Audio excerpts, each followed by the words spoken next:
Welcome everyone. The topic for the day is material management. We will be talking about the inventory controls and how do we classify the items in this particular presentation. So first and foremost is the definition. It is all about planning, organizing, and controlling the flow of materials. Remember, this is the flow of material that we are looking into it.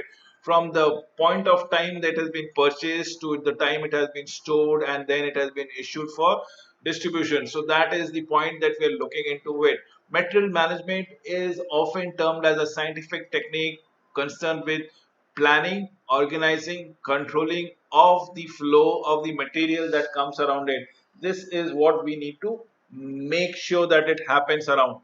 So again, to ensure it, definitions remains planning, organizing, and controlling the flow of the materials from the point of purchase to internal operation to the service point through distribution looking into it. So, what are we looking at it? First and foremost, to get the right quality, the right quantity of suppliers at the right time, at the right place, at the right cost. So, there are many things that comes into it. We are there. This philosophy comes very practice is known as JIT system. Now, what is JIT? Is JIT is just in time process around it. What is it all about it? It is getting the right quality at the right time, at the right place, at the right quantity, and at the definitively the fairest price that we are looking at. And this is the objectives of any material manager forward it. So, how to go about the purpose? Number one, it is all about purchasing. We should be purchasing when the prices is at rock bottom to satisfy the demand during the period of replenishment. You might not require the purchases as on then of that time when it is at rock bottom thing, but probably there's a cyclical system when you are bound to get the demand of this material resources, but then the prices would have rocked up. So should you store it, should you purchase it and store it, or should you wait as on when the requirement arises you will go and purchase it at the market price? This is a philosophy principle that you have to follow as per your choice. So to satisfy the demand, definitely yes. To carry a reserve stock or to avoid a stock out. Again, this is a question that needs to be answered by your understanding and your concerns altogether as far as your organization is concerned. To stabilize the fluctuation in consumption, to provide a reasonable level of client services. Most importantly, a very reasonable level of client services that has been looking towards it. So, what is the objective? We have already said at the right price, the right quantity, the right time, at the right quality. It is all the primary objectives is all about it. So we are looking at a very right price at a very high turnover. So that means no storage. This means there is absolutely no storage. So we should be looking at the optimum pricing, procurement cost, continue to at the same time we should ensure that there is no dearth of vendors supplying me the material. The consistency has to be ensured. There should not be any dip in terms of qualities is concerned. We will be looking into a wonderful relationship between the suppliers, the development of personnel, and the GIS, so the goods information system that we are building upon it. This is of importance. So economy and material management is containing the cost, definitely yes. Instilling efficiency in all activities, definitely yes. These are the things that needs to be taken care of altogether.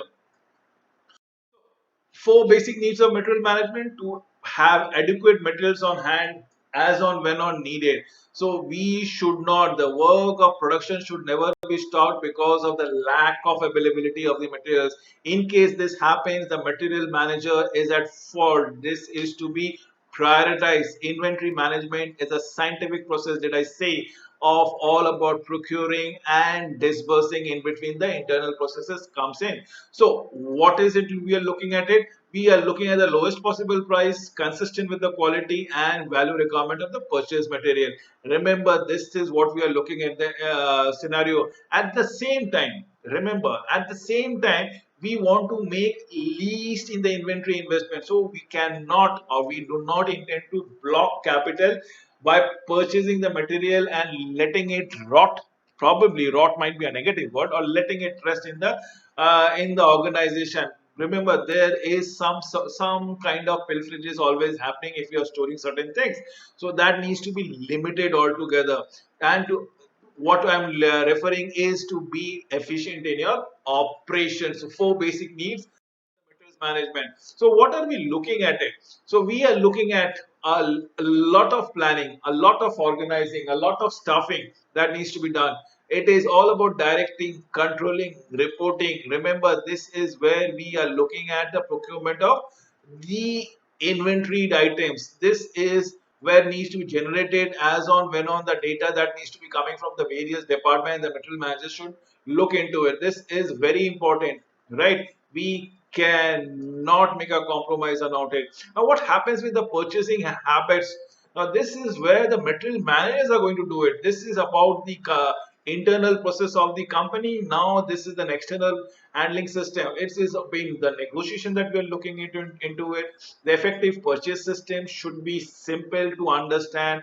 It should not be very complicated. Must not increase other costs. Simple inventory control program that has been complied with. This understood. So elements of material management, demand estimations, identify the needed items that we are looking at it.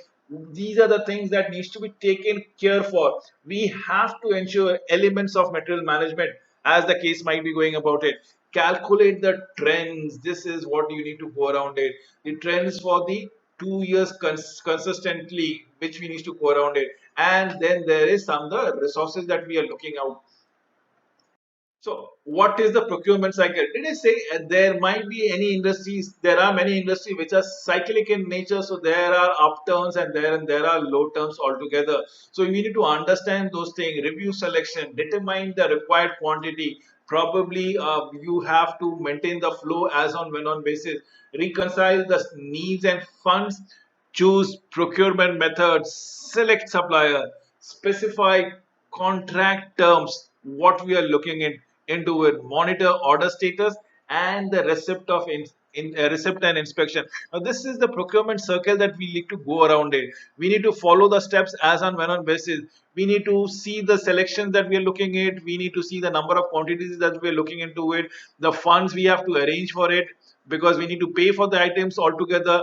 The procurement method which is to be delivered or has to be picked from the vendor's end, and so on and so forth. Absolutely in crystal clear, it is there maintained out here.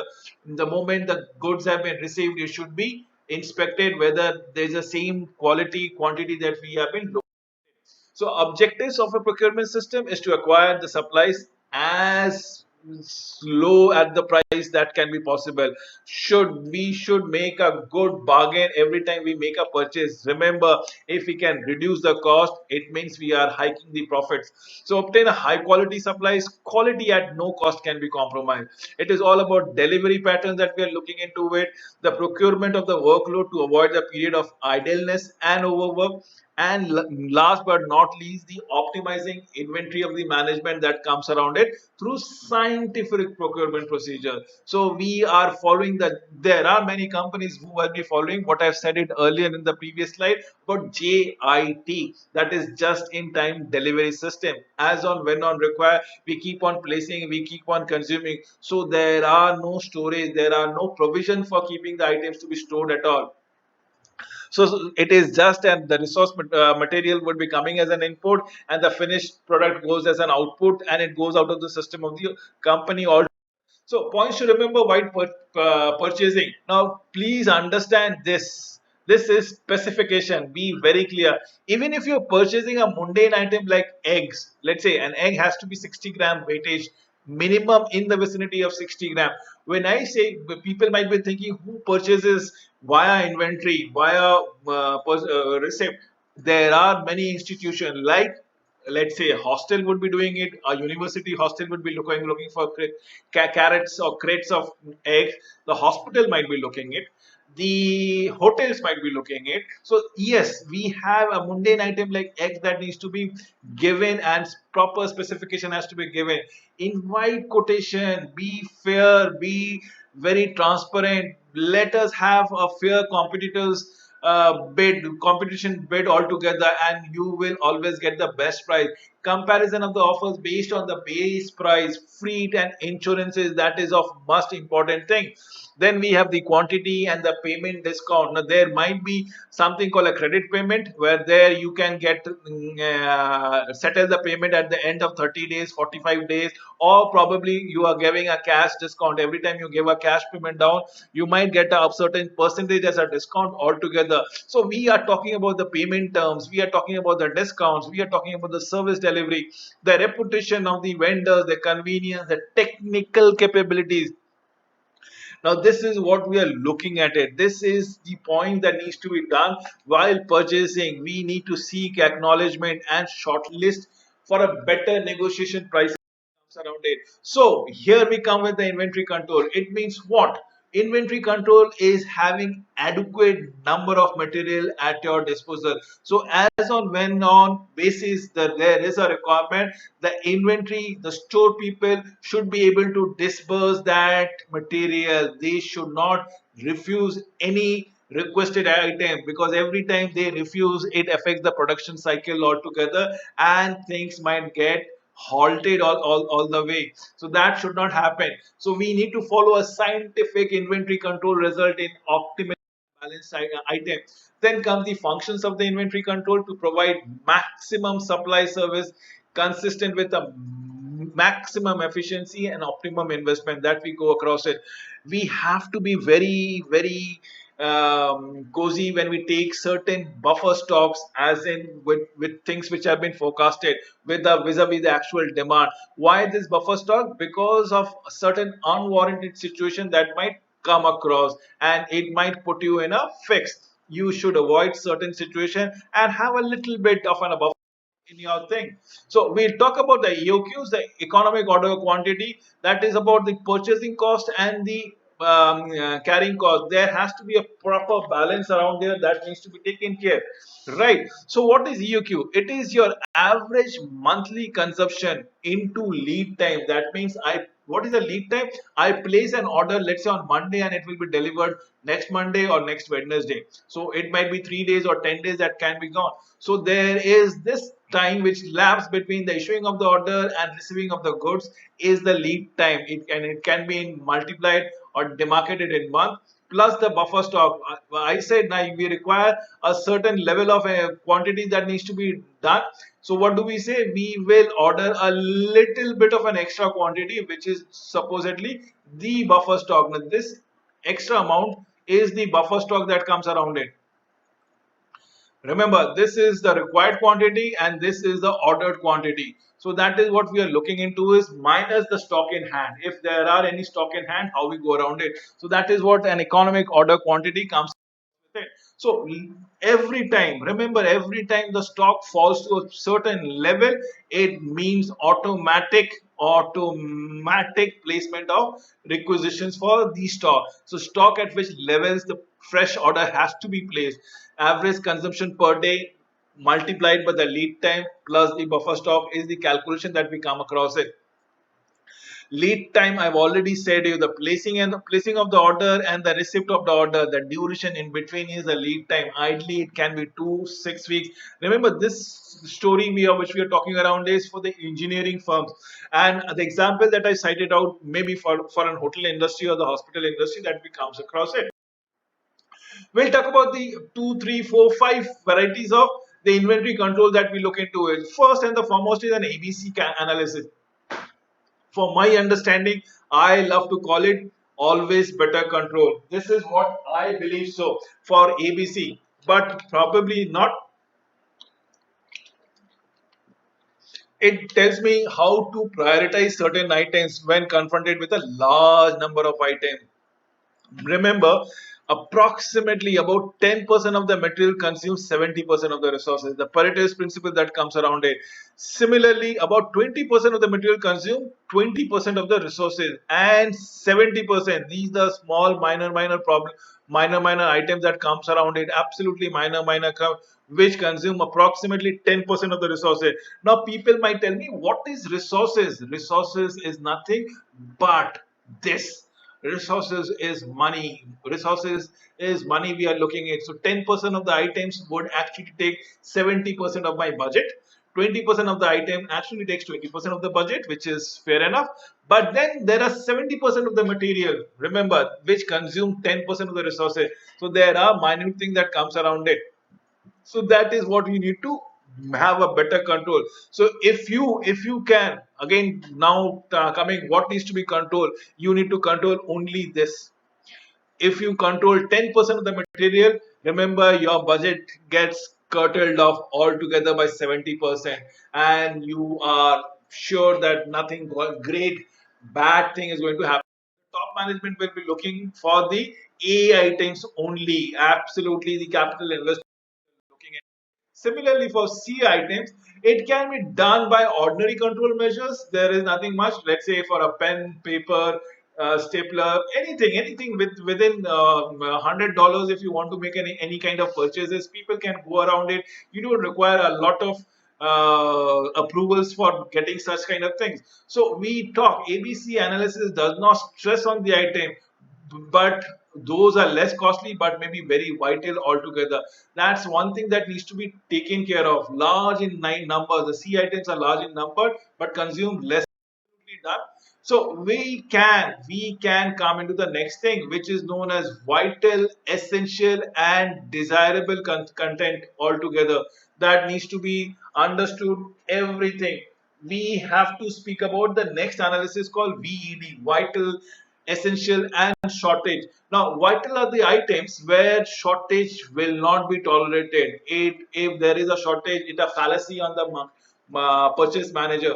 Similarly, for essential, can be tolerated but only for a brief period of time. This is essential. It has to be there at all times. And desirable, probably it will not adversely affect, but we should always ensure that there is an availability about it. So what are we looking into it? We are classifying the item as far as BED analysis is concerned, which tells vital, essentials, and desirable concern all together. We have, remember, see what is happening, mergers between an ABC analysis out here and the VED analysis out here. We have AV, which is A and V and AE and so on and so forth. So we will have the cost factor that can be again be paramount important. So we have category 1, which needs to be closely monitored. Category 2 can be moderately monitored, and category 3 not a very urgent requirement as far as the monitoring is concerned. Let us come to the next three kind of analysis. The one thing which is known as SD analysis is by scarce, difficult, and easily available. Now there are items which are not readily available. Maybe it's a C category item, but not readily available at all, or it might be cyclic. Talking about the hotel industry, it might be a caviar, it might be an exotic raw resources which we are talking about, let's say an octopus or something like that, which needs to be done around it. So again, it has to be resourcefully sourced by the top management. Things which are very scarce, similarly which are difficult, you should have a buffer stock which is available out here, and then which are easily available, let us not make a botheration for it, and make a safety stock. Definitely, if you can have it because it is readily available, we can go at once and get a purchase around it. Similarly, is based on the movement around here is an FSN analysis, which still fast moving, slow moving, and non moving. Remember, non moving items, if things are not moving from your stores, it is rotting, it is pilfering, there are certain demerits that is going to go around it. And if you happen to be in pharmaceutical industry, it has an expiry date altogether. So please keep a note, in this case the non-moving item, on a regular fashion. Then we have the other things which is based on the cost, which is HML. Now HML is the highest cost, the medium cost, and the lowest cost, used to keep over the consumption. This helps me in controlling the consumption of the material itself. So how do we procure equipment? First thing that needs to be kept in mind is all about the latest technology that comes around it, the availability of the maintenance and the repair facilities. Now this is where the service sectors comes around it. Is it easily serviceable, whether we can have the AMC around it out there or not? AMC is annual maintenance contract, which we'll be discussing or which will be mentioned in the next slide. So is can be upgraded? Definitely yes, it has to be updated on a regular fashion. Reputed manufacturers So reputation belief brings in with a lot of benefit altogether. So we have the availability of consumers and low operations cost altogether. Apart from it, once you have chosen the item, there should be a back end service to provide you with installation, and installation as demarcated by the company or the equipment thereby. So this is what the procurement has to be current about it. Talking about the annual maintenance contract in my previous slide, this is what we are looking into it. In case of breakdown, what happens? How do you go with it? I have already stressed up about the equipment. If in case of a breakout, there should be a backup plan. What is the service? What are the service centers located? How the company which is giving you the support, how flexible are there, how quick is their responses. We need to understand what are the consumption in terms of electricity, water, space, atmospheric conditions. When I say atmospheric condition, we are talking about any pollution that it might be emitting or not. Will it affect the health of the workers in the first place? So we need to understand those follow up of the maintenance and the repair service at the very beginning. When I say beginning, when we are in the consideration stage of purchasing a equipment in the first place. So we can get the things done from the outside agencies, in-house facilities. Do we have the requisite expertise? And we need to ask these kind of questions time and again. That is what needs to be understood. If this has been answered in a positive fashion, if these questions have been done, I am sure that things are going to work very fine for yourself. Then we come to the conclusion part. What is it? Remember, material management is an important and vital managerial tools altogether to understand the smooth operations of the organization per se. What does it mean? That means having the item, the resources at the right amount, the right time, right quality, right quantity, and at an appropriate cost. It should not be very expensive to the industry as vis-a-vis other things. This is all about having a healthy working atmosphere between any organization, be it small, be it government, be it private, be it multinational, or even for that matter anybody call in a domesticated thing.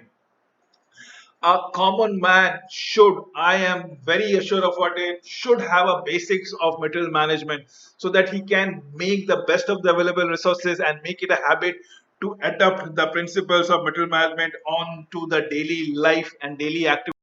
With this I come to an end of this topic. Thank you for this watching this video.